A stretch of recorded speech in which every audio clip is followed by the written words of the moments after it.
Okey, tadi baru lepas tukar bateri di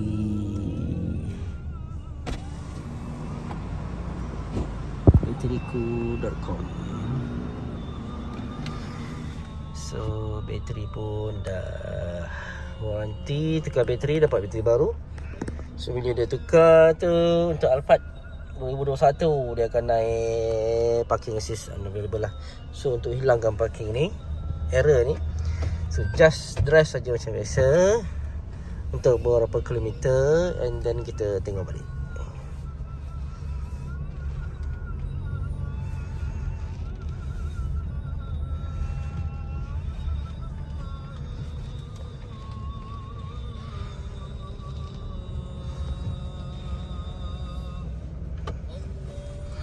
So error ni dia akan hilang lah untuk beberapa ketika.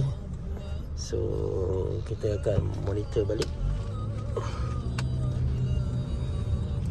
So dia akan hilang.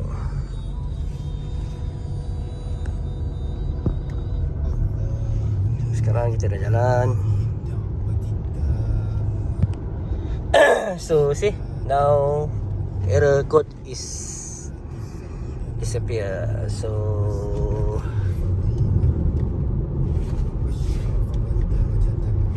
okay, that's all.